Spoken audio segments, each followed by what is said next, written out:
Évangile de Jésus-Christ selon saint Luc. Gloire à toi, Seigneur Jésus. Les 72 disciples que Jésus avait envoyés revinrent tout joyeux. Ils racontaient, Seigneur, même les esprits mauvais nous sont soumis en ton nom. Jésus leur dit, je voyais Satan tomber du ciel comme l'éclair. Vous, je vous ai donné pouvoir d'écraser serpents et scorpions et pouvoir sur toute la puissance de l'ennemi. Et rien ne pourra vous faire du mal. Cependant, ne vous réjouissez pas parce que les esprits vous sont soumis, mais réjouissez-vous parce que vos noms sont inscrits dans les cieux. À ce moment, Jésus exulta sous l'action de l'Esprit Saint et il dit, Père, Seigneur du ciel et de la terre, je proclame ta louange. Ce que tu as caché aux sages et aux savants, tu l'as révélé aux tout petits. Oui, Père, tu l'as voulu ainsi dans ta bonté. Tout m'a été confié par mon Père. Personne ne connaît le Père, sinon le Fils. Et personne ne connaît le Fils, sinon le Père, et celui à qui le Fils veut bien le révéler. Puis il se tourna vers ses disciples et il leur dit en particulier, heureux les yeux qui voient ce que vous voyez, car je vous le déclare, beaucoup de prophètes et de rois ont voulu voir ce que vous voyez et ne l'ont pas vu, entendre ce que vous entendez et ne l'ont pas entendu.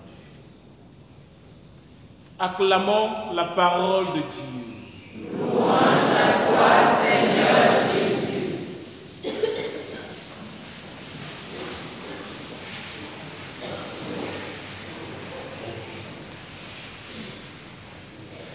Bien-aimés dans le Christ, bonjour.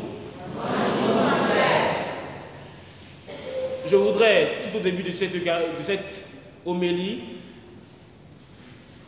saluer le Père célébrant principal, celui qui préside à cette Eucharistie. Aujourd'hui, 7 octobre, fête de Notre-Dame du Rosaire, c'est son anniversaire de naissance.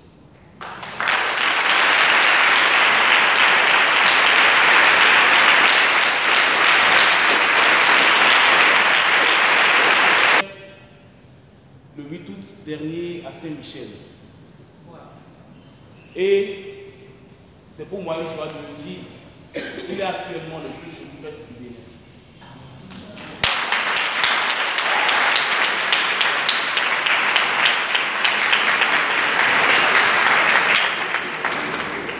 Merci donc à lui pour sa présence. C'est pour moi une grande joie. Et providentiellement, les textes de la liturgie nous parlent. Et on dirait que Dieu savait ce qui allait se passer. Et les textes, d'une manière particulière, veulent nous parler. Tout à l'heure, après la messe, nos amis de la cité de l'Immaculée iront en mission. Et ils iront proclamer la bonne nouvelle du Seigneur Jésus-Christ. Et le Seigneur leur dit l'essentiel de la mission. L'essentiel d'une mission, ce ne sont pas les résultats spectaculaires. Que les gens acceptent ou pas, l'essentiel c'est que Jésus soit annoncé. L'essentiel, c'est pas que Satan tombe. Non, oui, à la fin, Satan tombera. Et le bien aura la victoire sur le mal. Ça, c'est sûr. Mais ce n'est pas ça l'essentiel de notre mission. L'essentiel, c'est que quand nous prêchons la bonne nouvelle, ça rapproche les gens de Dieu. Ce qui doit faire votre joie, c'est que vos noms sont inscrits dans les cieux. C'est l'essentiel. C'est pourquoi dans tout ce que nous faisons, nous ne devons pas rechercher d'abord que les gens tombent sous l'action, les gens tombent criant Satan passe. Non, ce n'est pas ça l'essentiel. Satan profite même pour nous distraire. Satan nous distrait. Et quand on commence à s'intéresser comme ça à Satan, on laisse l'essentiel qui est annoncer l'évangile. Et Jésus a dit non, ce n'est pas ça. L'essentiel, c'est que vous vous rapprochez de Dieu et que vous soyez en communion avec Jésus-Christ. C'est l'essentiel de la vie du chrétien. C'est ça l'essentiel. L'essentiel, ce n'est pas que Satan tombe. Il tombera définitivement. Il est déjà tombé. Parce que Jésus a eu la victoire sur la mort. Mais l'essentiel pour nous chrétiens, c'est que nous soyons proches de Dieu, que nous soyons en communion avec Dieu. Et c'est cela le ciel. que nous vivions avec Dieu, que nous vivions en communion avec Dieu. Donc tous, autant que nous sommes, ne l'oublions jamais que notre parole tombe dans une terre où il y a des ronces. Ce n'est pas un souci. Continuez à dire la parole du Seigneur. Que ça tombe dans un endroit pierreux, ce n'est pas un problème. L'essentiel, c'est que Jésus-Christ soit annoncé contre vents et marées. Les résultats ne doivent pas nous faire reculer. Non!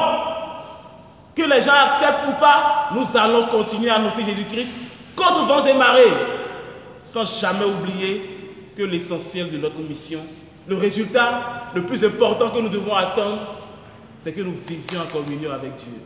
Et quand ça s'est accompli, tout est gagné, il n'y a plus rien à faire. Nous avons le ciel. Donc, chrétiens, baptisés, confirmés, nous avons la mission de gagner des âmes à Jésus par le modèle de notre vie et par l'annonce de l'évangile, par la parole. Parole et acte. N'oublions jamais que l'essentiel, c'est de faire des chrétiens. Et un chrétien, c'est l'ami de Jésus.